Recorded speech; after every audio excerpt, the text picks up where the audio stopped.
வாழ்க புரட்சித் தலைவர் எம்ஜிஆர் புகழ், வெல்க அம்மாவின் புகழ். பேரறிஞர் அண்ணா அவர்கள்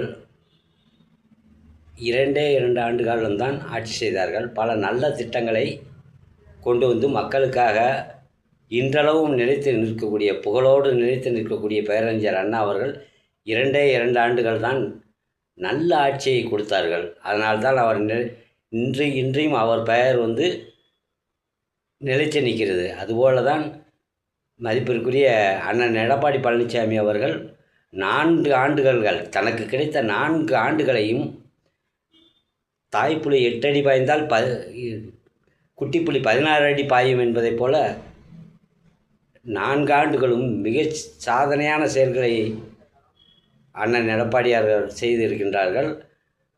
அவர்கள் சட்ட ஒழுங்கு மிகவும் ஆரம்ப காலத்திலேயே அப்பொழுதுதான் முதலமைச்சராகவே ஆகியிருக்கிறார்கள். அந்த காலகட்டத்தில் கூட சட்ட ஒழுங்கு மிகச்சிறப்பாக இருந்தது. அதே மாதிரி மக்களுக்கு பல நல்ல திட்டங்களை கொண்டு வந்தார்கள்.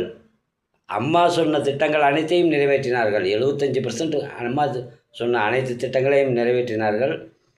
இந்த திராவிட முன்னேற்ற கழகம் நாட்டை விட்டு விரட்ட வேண்டுமென்றால் அனைத்து மக்களும், குறிப்பாக தாய்மார்கள் அனைவரும் தங்கள் ஓட்டுக்களை சிந்தாமல் சிதறாமல், எந்த கட்சிக்கு தாய்மார்கள் ஓட்டு எந்த கட்சிக்கு அதிகமாக விழுகிறதோ அந்த கட்சி தான் ஆளுங்கட்சியாக இருக்கும் என்பது தமிழ்நாட்டினுடைய மரபு.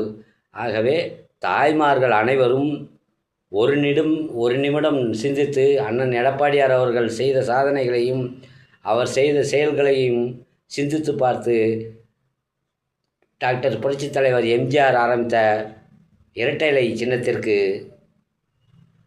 வாக்களிக்குமாறு உங்களை அன்போடு வேண்டி விரும்பி கேட்டுக்கொள்கிறேன். நன்றி, வணக்கம்.